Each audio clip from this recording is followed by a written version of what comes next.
sector. Patuloy na pagbibigay tulong at deployment ng medical teams pinag-utos si Pangulong Marcos Jr. Agad umaksyon si Pangulong Ferdinand R. Marcos Jr. ilang oras matapos mag-landfall ang Super Typhoon Uwan sa Dinalungan, Aurora noong Linggo ng gabi. Sa pulong kaninang umaga, ipinag-utos ni Pangulong Marcos Jr. sa Department of Social Welfare and Development o DSWD sa pangunguna ni Secretary Rex Gatchalian ang tuloy-tuloy na pagbibigay tulong sa lahat ng mga sinalanta ng bagyo. Ayon sa DSWD, patuloy nilang binabantayan ang mga evacuation operations status ng mga evacuees. Sa Bicol Region na itala, ang may pinakamaraming bilang ng evacuees matapos na umabot sa 100,050 na mga pamilya ang apektado roon. Sa Camarines Sur, aabot sa 44,000 families habang nasa 20,000 families naman ang apektado sa Quezon Province sa Calabarzon. Ayon sa OCD, 426,000 families ang narelocate agad na nakatulong na mapababa ang bilang ng taong nalagay sa peligro. Inaasahan naman na makakabalik na sa kanilang mga tahanan ang mga nasa evacuation centers matapos na unti-unting paghupa ng tubig baha doon. Ipinag-utos din ng Pangulo sa Department of Health o DOH sa pangunguna ni Secretary Ted Herbosa na siguraduhing mayroong mga medical teams sa lahat ng evacuation centers upang mabantayan ang kalusugan ng mga evacuees. Agad na pinasimulan din ng Pangulo sa Department of Public Works and Highways o DPWH sa pangunguna ni Secretary Vince Dizon ang rehabilitation efforts sa mga nasirang kalsada upang hindi maantala ang pagpapadala ng tulong sa anumang panig ng bansa. Sa datos ng pamahalaan, mayroong 71 na mga kalsada ang hindi pa madaanan dahil sa epekto ng bagyo, kabilang nasa Central Luzon at Cordillera Administrative Region o CAR, lalo na sa Mountain Province, Benguet at Apayao. May mga ilang kalsada rin ang hindi pa madaanan sa Aurora sa report ng Office of the Civil Defense. Pangasinan ang lubhang naapektuhan ng pagbaha na agad din namang humupa matapos na ang pananalasa ng Super Typhoon Uwan.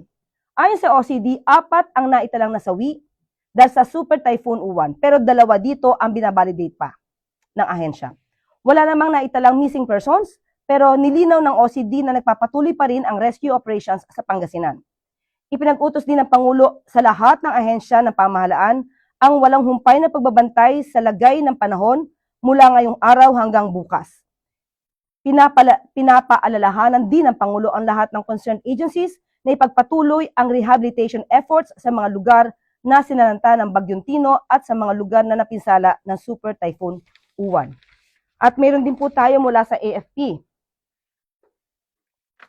Maraming bansa, maliban po sa US, na nag-offer ng kanilang mga tulong para sa humanitarian assistance and disaster relief, including po ang US, Japan, Singapore, India, and Timor-Leste. Nagpadala na rin po sila ng sulat sa AFP at sa National Defense. Ayan po, yan po ay mula sa AFP. At mula naman po sa DPWH, sa gitna ng kasagsagan ng Bagyong Uwan, ininspeksyon ni Public Secretary Vince Dizon ang drainages, waterways at flood control projects sa Navotas, kasunod ng direktiba ni Pangulong Ferdinand R. Marcos Jr. na siguraduhing may agarang on-ground assessment ang mga flood-prone area sa Metro Manila. Kasama nag-inspeksyon ni Secretary Dizon ngayong Lunes sina Public Works and the Secretary Arthur Bisnar, Navotas Mayor John Reynald Marcelo Tiangco, at Navotas Representative Toby Tiangco sa Navotas Coastal Dike na tinamaan ng malakas na storm surge sa gitna ng hagupit ni Bagyong Uwan. Patuloy namang nakapwesto ang mga tauhan at equipment ng DPWH sa iba't ibang lugar na naapektuhan ng bagyo sa buong bansa para tiyaking tuloy-tuloy ang clearing operations. At mula naman po sa DICT, ayon sa pinakahuling ulat ng DICT as of November 10, 2025, 9 a.m., ang kabuuang availability ng mga telco networks ay dito 71%, Globe 54%, Smart 74%, and Converge 64%. Ayan po. At mula naman po sa DBM, inaprubahan na po ng Department of Budget and Management ang pagpapalabas ng 1.684 billion para i-replenish ang Quick Response Fund ng Department of Agriculture, Department of Social Welfare and Development at Philippine Coast Guard. Yan po ang pinaka-update po sa oras na ito.